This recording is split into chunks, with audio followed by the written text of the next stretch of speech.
사도행전 강의 12번째 시간이 되었습니다. 자주 파손 사고가 일어나고 있는 어느 해안에 한때 볼품없는 작은 인명구조대가 있었대요.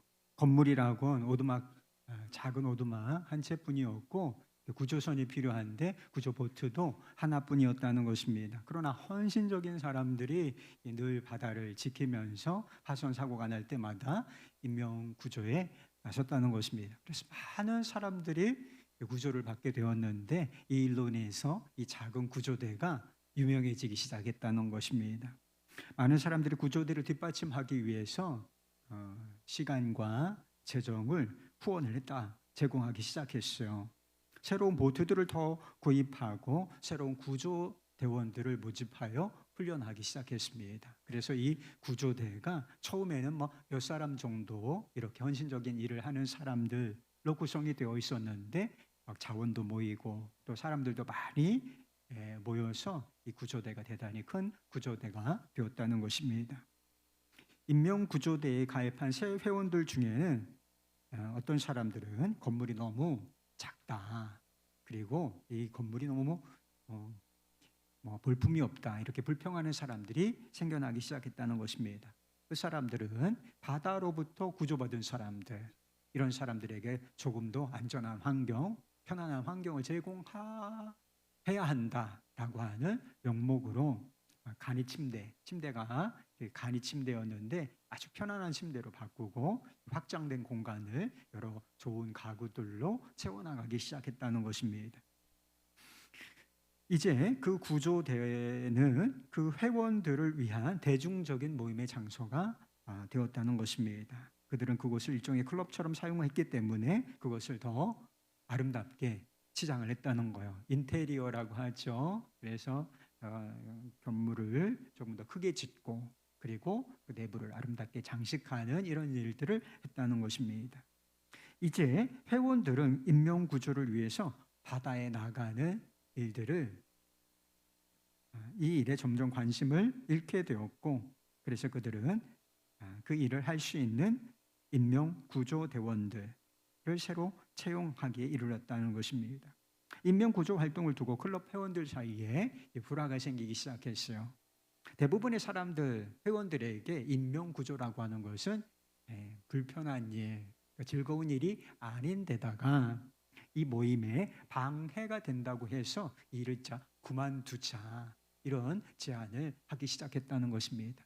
그러나 어떤 사람들은 인명구조야말로 우리가 해야 할 일이고 우리가 꼭 필요한 일이다, 이렇게 주장하고 나섰다는 것입니다.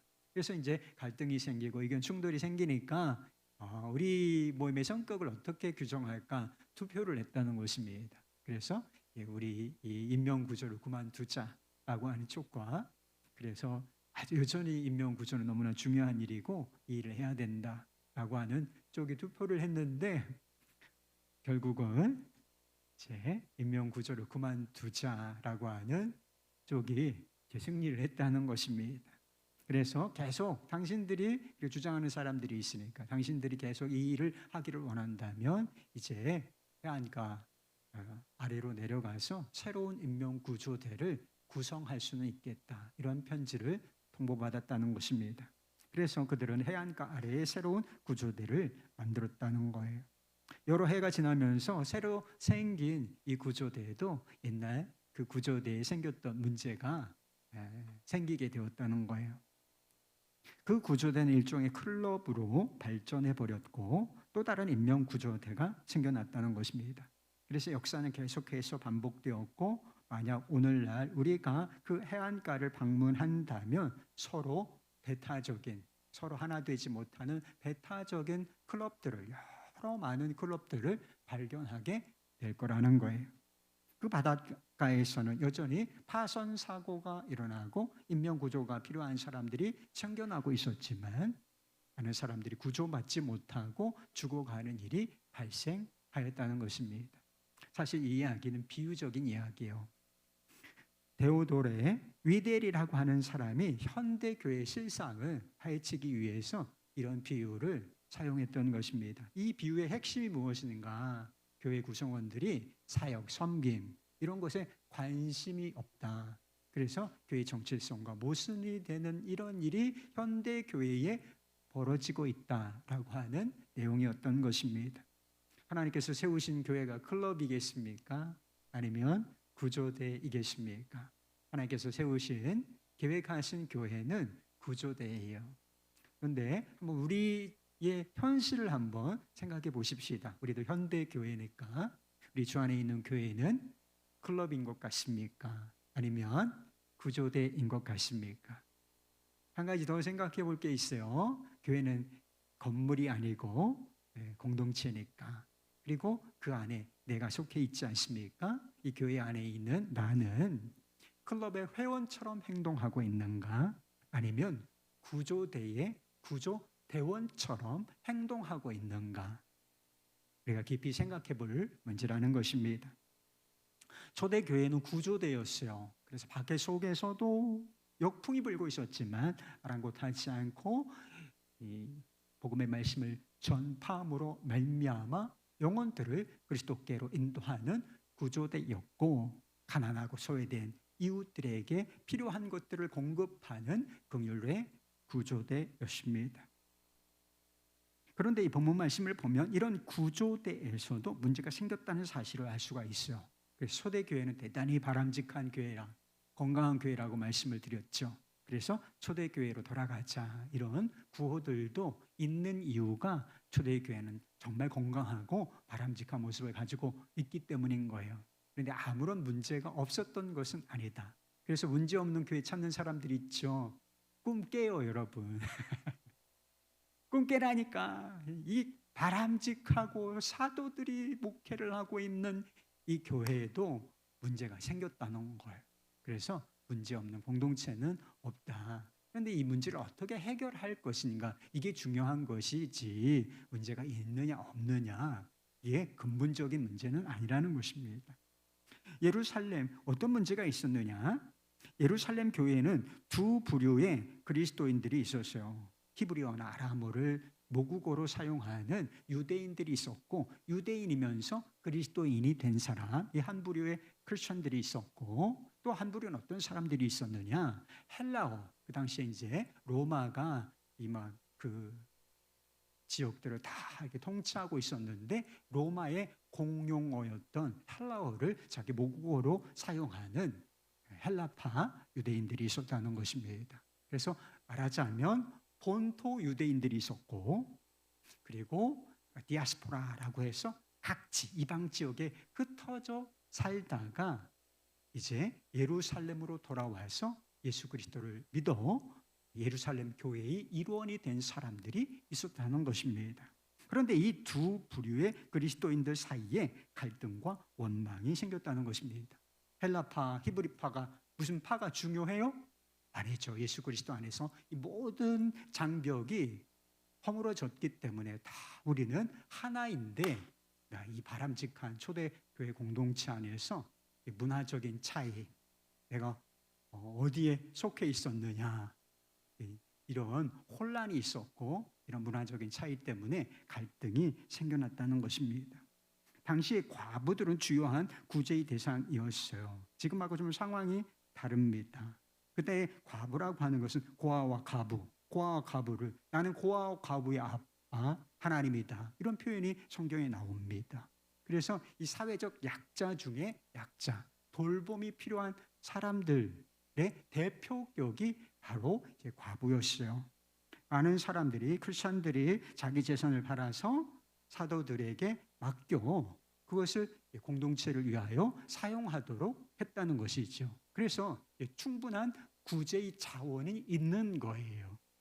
그것으로 이제 구제를 하면 되는 것이죠. 기준이라고 하는 것은 필요에 따라서 공평하게, 요즘에도 뭐 공정과 정의를 얼마나 중요하게 생각을 합니까? 그런데 이제 필요한 사람들에게 나누어주는 이것도 뭐 공정하게 필요에 따라 나눠 주어야 하는 것이었죠.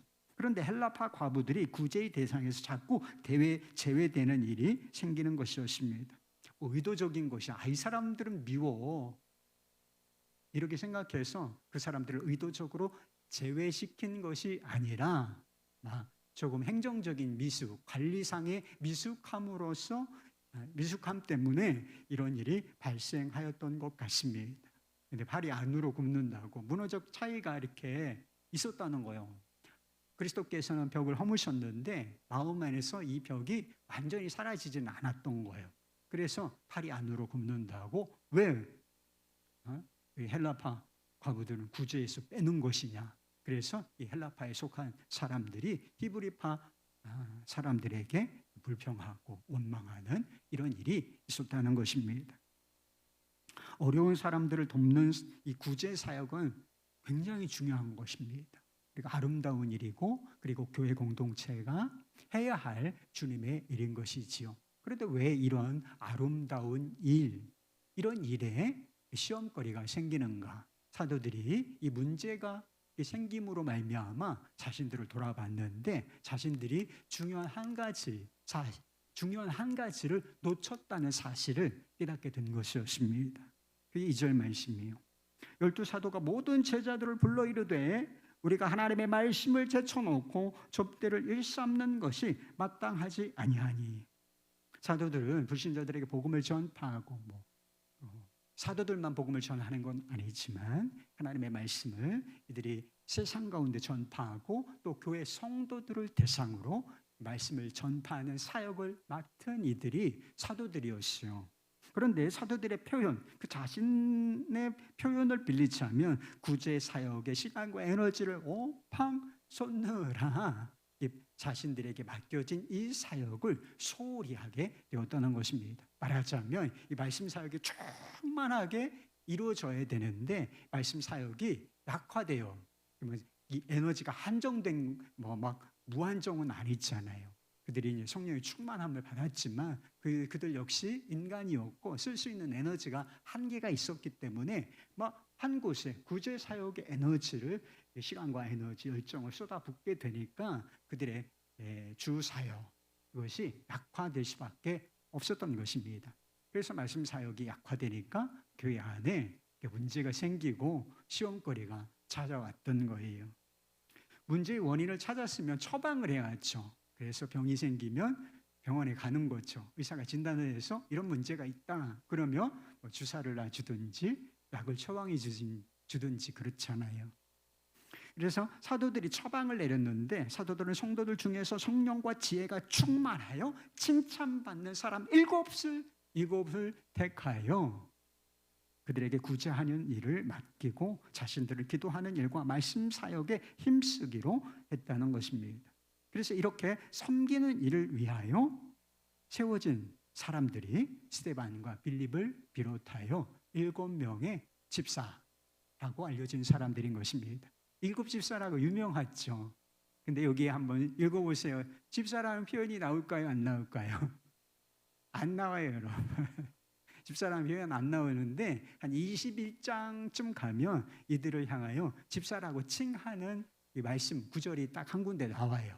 그래서 우리가 이들을 7명의 집사다 이렇게 부르게 된 것입니다. 우리가 이 말씀을 통해서 깨달을 수 있는 몇 가지 원리, 특별히 사역에 대한 원리가 있어요. 첫째, 하나님께서는 모든 사람들, 우리 성도, 교회 안에 있는 성도들을 사역자로 부르셨다는 것입니다.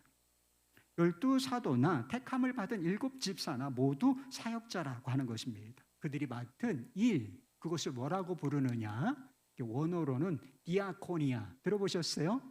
디아코니아. 이 무슨 뜻이냐면 사역 또는 섬김 이런 뜻인 것입니다.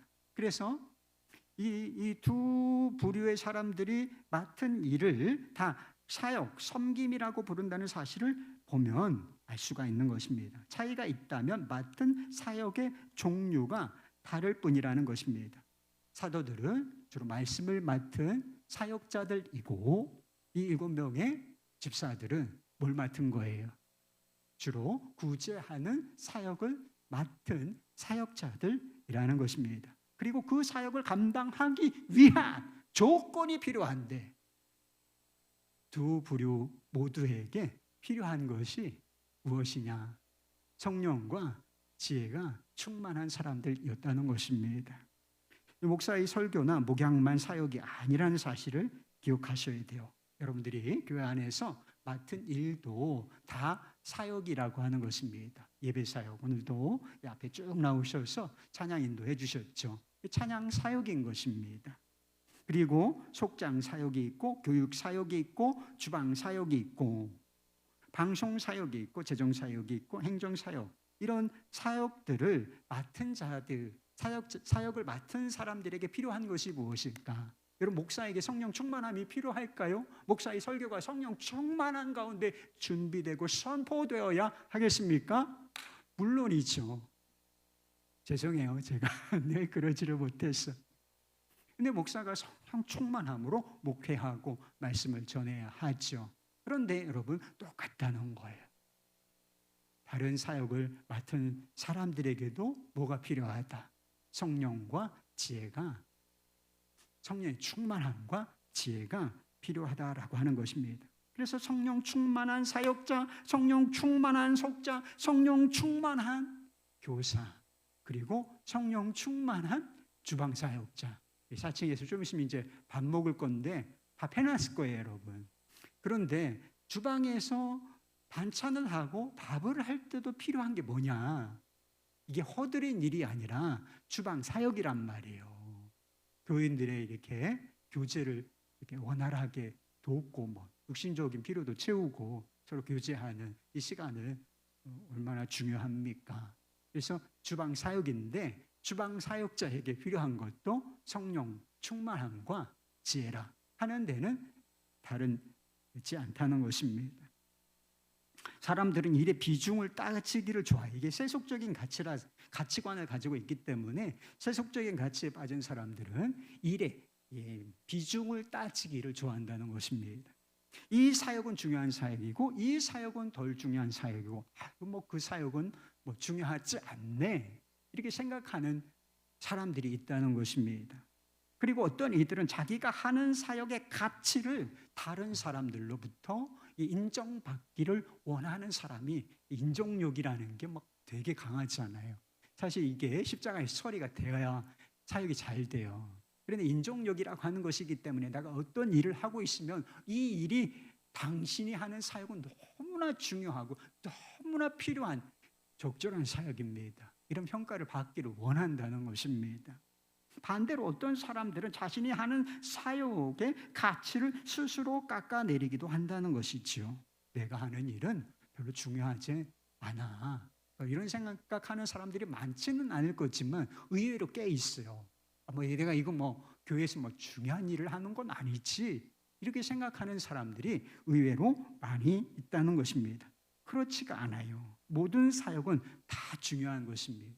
그래서 사도들의 사역만 중요하고 이 일곱 집사들의 사역은 덜 중요하고 그런 게 아니라 똑같이 다 중요하다는 것입니다. 그래서 누군가 그 사역은 중요합니다, 이렇게 평가를 해주어야, 인정을 해주어야 그 사역이 가치가 있는 것이 아니라 사역은 그 자체로서 가치를 가지고 있다는 것입니다.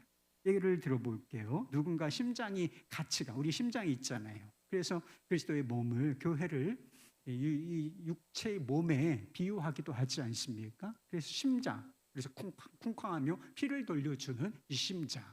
그래서 심장이 가치가 있다고 해야 그 심장이 가치가 있는 것인가요? 반대로 눈이 있잖아요.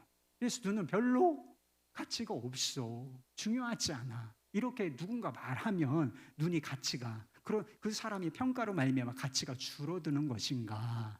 그렇지가 않다는 거죠. 심장이나 눈은 자신에게 주어진 고유의 일을 함으로써 가치가 있는 것입니다. 그래서 지금 내가 어떤 사역을 하고 있다면 다른 사람들이 어떻게 뭐 이야기를 하든지, 뭐 그 사역이 중요하다 안 중요하다 뭐 또 이렇게 하든지 상관없이 내가 그 일을 정신에 맞게 하고 있다면 교회를 세우는 데 있어서 굉장히 가치 있는 일을 하고 있다, 이렇게 생각해야 옳다는 것입니다. 우리가 교회 안에서 같은 성도로서 만나죠. 예수 그리스도를 나의 구주로 영접한 동일한 크리스찬으로서, 성도로서, 가족으로서 만납니다. 그럴 뿐만 아니라 각기 다른 사역을 하는 우리 교회 안에도 수십 가지 사역이 돼요. 찬찬히 따져보면 굉장히 많습니다. 그래서 수십 가지 뭐 그 이상의 사역을 하는 다른 사역을 하는 사역자로서 만나죠. 우리가 같은 성도로서 또 다른 사역을 하는 사역자로서 서로를 대할 때 어떻게 해야 하는가? 그래서 서로가 하는 사역의 가치를 인정하며 그 사역을 담당하는 그를 존중하는 태도를 가져야 한다는 것입니다. 이게 사역의 정신인 거예요. 사역의 원리 두 번째는 기도하는 일과 말씀 사역의 우선순위를 두어야 할 사람들이 있다는 것입니다. 뭐 사도들이 뭐 꼭 이렇게 다른 사역을 하지 말라는 법은 없지 않습니까? 그래서 처음에는 사도들이 구제 사역도 했던 것입니다. 그래서 구제 사역이 어떻게 진행되었는지는 모르겠지만 하여튼 뭐 돈이 필요하면 돈도 이렇게 뭐 보내고 나누어 주고 음식이 필요하다면 음식을 나누어 주고 하는 이런 일들을 이제 직접 했다는 것이지요. 문제는 이 사역이 너무나 커진 나머지 그들에게 맡겨진 본연의 사역을 본연의 사역에 소홀하게 되었다는 것입니다. 그래서 공동체의 시험과 위기가 찾아왔고 사도들의 처방은 자신들에게 맡겨진 사역의 우선순위를 다시 되찾는 것이었습니다. 자신들에게 맡겨진 본연의 사역이 무엇이었습니까? 하나님의 말씀을 맡은 자들, 하나님의 말씀을 맡은 자로서 기도하는 가운데 이 말씀 사역의 우선순위를 되찾았다는 것입니다. 그리고 구제 사역은 그 사역을 전담할 7명의 성령 충만하고 지혜롭고 칭찬받는 사람들을 택하여 그 사역을 위임해 주었다는 것입니다. 요즘 교회에서 말씀 사역을 맡은 사람들은 목회자들이에요. 저 같은 목사죠. 이게 이제 교회의 전통으로 이제 체계가 하나님께서 질서를 잡아주신 거다라고 할 수가 있는 것입니다. 목회자들도 사역의 우선순위를 잃어버리는 경우가 많아요. 어떤 경우에는 자기 자신에게 책임이 있어. 말씀 사역이 이제 후순위로 밀리는 책임이 누구에게 있는가? 자기 자신에게 있는 경우가 있다는 거예요. 그래서 스스로 모든 사역을 다 손에 쥐고 있으려고 하는 거예요. 그래서 다 자기가 손에 쥐어야 직성이 풀리는 인간들이 있어요. 그래서 자기 모든 것을 다 컨트롤하는 거죠. 다 일일이 간섭하고 막 이렇게. 그래서 사역을 분담하고 그들에게 리더십을 나누고 이런 것을 할 줄 모르거나 알아도 하지 않는, 그래서 막 이렇게 홀로 모든 것을 주관하기를 원하는 그런 성향 때문에 이런 현상이 벌어질 수가 있다는 것입니다. 또 한 가지 이유는 교인들 때문인데, 그들은 목회자가 최고 경영자나 팔방미인이 되기를 원하기 때문이라는 것입니다. 그래서 목사님이 모든 일을 다 해주기를 원해. 좀 우리는 편안했으면 좋겠어. 목사님 뭐 사역자 세우는 이유가, 목사들 있는 이유가 뭐냐? 그러면서 이제 목사나 목회자들이 모든 것을 다 이렇게 전담하기를 원하는 그런 경우가 있다는 것이지요. 어떤 경우이든지 다 부정적인 결과를 낳는 것은 마찬가지라는 것입니다. 싱클레어 퍼거슨이 쓴 거룩의 길에 이런 이야기가 나와요. 수세기 전, 한 300년 전, 400년 전 이런 사람들, 이런 크리스찬, 그 시대에 신앙생활을 했던 크리스찬들이 지금 우리 시대에 와서 우리가 신앙생활을 하고 있는 모습들을 보면 입을 다물지 못할 것이라는 것입니다. 우리는 지금 20대 초반까지 그리고 더 공부를 하게 되면 30대까지도 공부를 하죠. 공부하는 시간으로 이렇게 다 씁니다.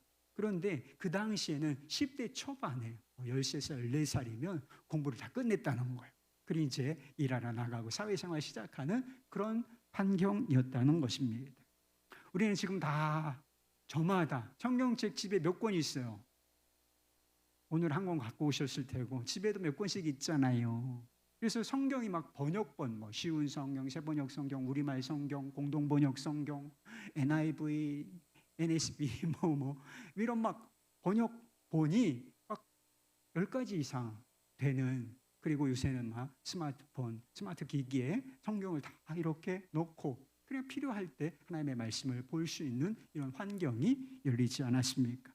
그리고 그 당시 수세기 전에는 기독교 서적, 신앙서적이라고 하죠. 신앙서적이라고 해봐야 그저 한 권, 두 권 이런 정도였다는 거예요. 근데 요즘에는 매일 기독교 서적이 쏟아져 나와요. 그래서 온라인 몰 같은 데 한번 들어가 보세요. 그러면 매일매일 새로운 책이 쏟아져 나오고 있다는 사실을 알게 돼요. 그래서 양서라고 하죠. 책이라고 해서 다 좋은 건 아니니까 좋은 책을 고르는 게 어려울 정도로 이 기독교 서적이 쏟아져 나오는, 홍수처럼 쏟아져 나오는 그런 시대. 유튜브를 열면 막 좋은 설교들 얼마나 많아요. 그 설교 홍수 시대에 살고 있는 것을 보면 그 시대의 사람들은 막 상상할 수 없는 일이기 때문에 이런 풍성한 환경을 보고서 입을 다물지 못할 거라는 것입니다. 그런데 그들이 정말 놀랄 일은 따로 있다고 했습니다. 이 많은 혜택을 누리면서 지금 우리가 얼마나 하나님의 말씀 묵상하는 것을 어려워하고, 그리고 사실 하나님의 말씀을 얼마나 모르며, 그리고 내가 그 말씀에서 얻는 자양분, 영적 자양분이 얼마나 빈약한지를 알고서 대단히 놀랄 것이라는 것입니다. 기독교가 우리 시대의 나르시즘 이것이 얼마나 오염되었는지, 자기 개발에는 얼마나 관심이 많으면서 하나님을 아는, 삼위일체의 하나님을 아는 이 지식을, 이해를 키워가는 데는 얼마나 무관심한지를 보고서 경악할 것이다 라고 하는 것입니다. 여러분, 사람을 살리는 것은 거룩하신 하나님의 말씀, 생명의 말씀이지 자기 개발이 아니에요. 자기 개발 열심히 해봐요. 삶이 나아지나? 그렇지 않습니다. 삶은 변하지 않아요. 삶을 새롭게 변화시키는 것은, 생명력을 부여하는 것은 거룩하신 하나님의 말씀인 것을 믿으시길 바라요. 우리 영혼을 빛나게 하고 우리의 삶을 빛나게 하는 것은 삼위일체 하나님을 아는 거룩한 지식이지 나르시즘이 아니에요. 자기 영광을 아무리 치장해 보십시오. 그 속에 죄가 숨쉬고 있는데 그 삶이, 그 영혼이 아름다울 이유가 뭐가 있겠습니까? 그런데 개인적으로는 물론이고 교회 공동체에서도 조차 하나님의 말씀에서 얻는 자양분이 빈약해진다고 한번 생각해 보십시오. 다 모든 것이 빈약해지게 되어 있다. 그래서 먹을 것은 막 풍성해. 시대적으로는 막 말씀이 홍수처럼 쏟아지고 신앙서적도 많고 성경도 다 이렇게 간편하게 볼 수 있는 정말 놀라운 환경이 열렸음에도 그것을 먹지 않아서 굶어 죽어가는 이런 형편이 되는 것이 얼마나 안타까운 일인가. 교회 공동체에 기도와 말씀이 살아 움직이지 않으면 성도들의 영혼이 빈약해지는 것은 물론이고 가난해진단 말이에요. 나쁜 의미로 가난해져. 그리고 교회 안에 이런 활동 저런 활동, 이런 모임 저런 모임이 있지 않습니까? 이런 사역 저런 사역이 있는데 이런 모든 사역과 활동, 이것이 빈약해지고 메마르게 된다는 것입니다. 성도들 안에 말씀이 없어요. 여러분 안에 말씀이 없어요. 개인적으로 말씀을 먹어서 말씀이 없고, 주일에 왔는데 여기서조차 하나님의 말씀이 여러분의 심령 가운데 들어가지를 않아요. 그래서 말씀이 결국은 없어. 말씀이 성경책에는 있는데 내 마음, 내 삶 속에는 없어.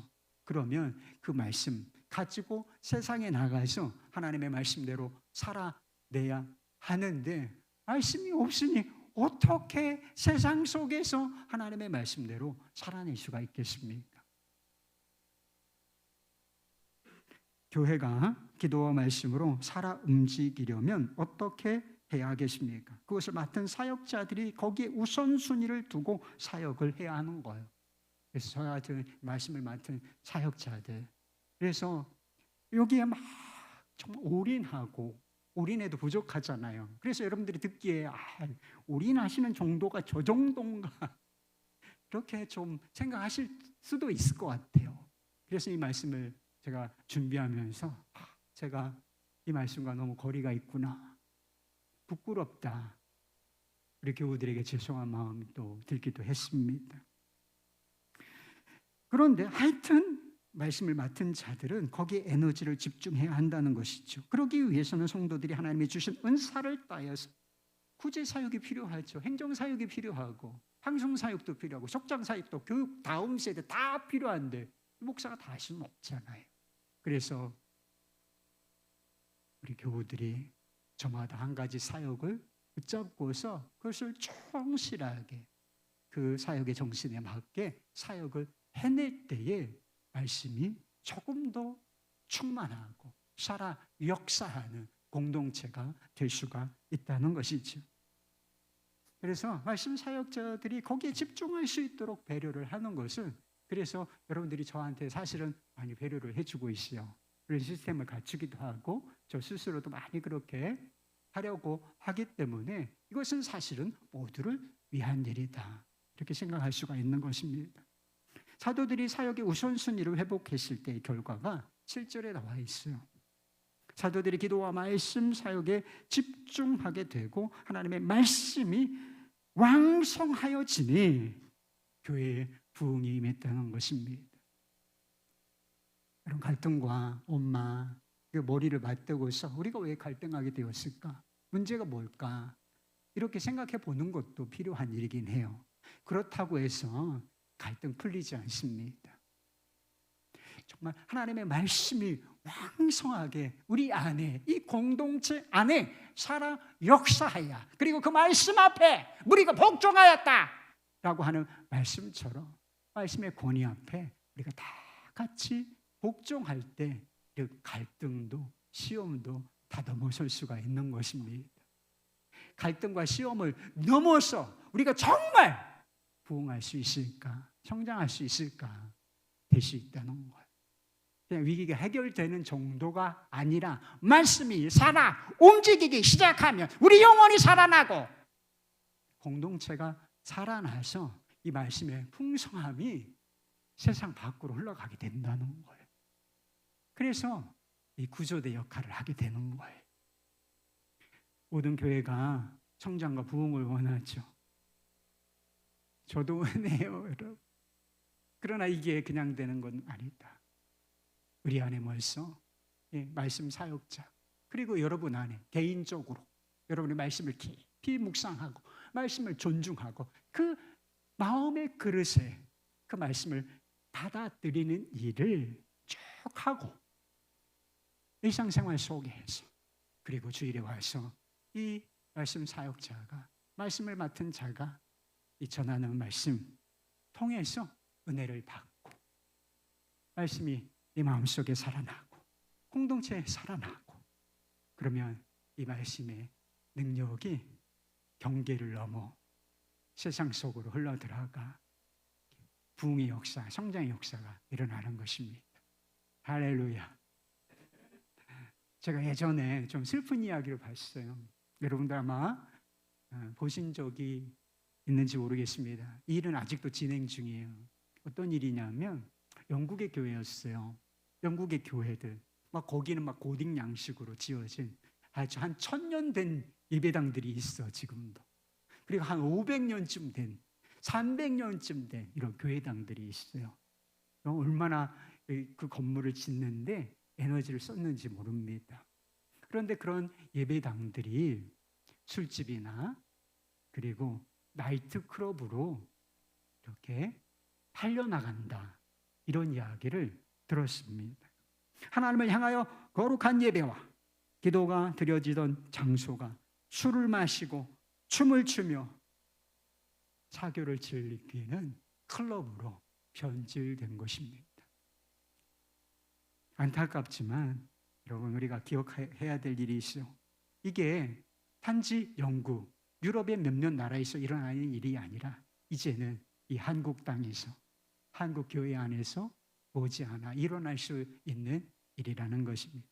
도대체 왜 교회당이 그렇게 많은 열정과 돈을 들여서 예배를 드리기 위한 장소로 구별했던 그 건물이 술집으로 나이트클럽으로 팔려나가는 것일까? 애통하다. 그거는 이미 그 전에 이 교회가 사교 클럽처럼 변해 있었기 때문인 것입니다. 우리가 두려워해야 할 것은 갈등이나 시험 같은 게 아니에요. 정말 우리가 두려워해야 될 것은 뭐냐? 그리스도인들이 교회가 정체성을 잃는 것입니다. 그래서 교회가 클럽화되고 성도들이 클럽 회원처럼 살아가는 거예요. 우리 안에 말씀의 능력이 사라지는 거예요. 그래서 환경은 어마어마하게 풍성하고 그 시대 사람들이 오면 어찌 이런 축복을 받을 수 있는 가? 하지만 그 옆에서 말씀의 자양분을 받지 못하여 굶어 죽어가는 것. 이게 정말 두려워해야 할 일인 것입니다. 우리가 언젠가는 우리를 구원하신 하나님, 우리를 사랑하신 하나님을 만나게 될 것인데 우리가 클럽 회원으로서 주님을 만날 수는 없지 않겠습니까? 교회는 구조대라는 사실을 꼭 기억하실 수 있기를 바랍니다. 나는 어떤 존재인가? 하나님의 사랑을 받는 자이며 동시에 하나님께서 구조대원으로 사역자로 부르셨다는 것을 결코 잊지 마시기 바랍니다. 그래서 말씀이 내 안에 살아 움직이며 성령으로 충만하고 지혜로운 사역자들, 주의 교회를 세워가는 모든 사역자들 되실 수 있기를 예수 그리스도의 이름으로 축원합니다.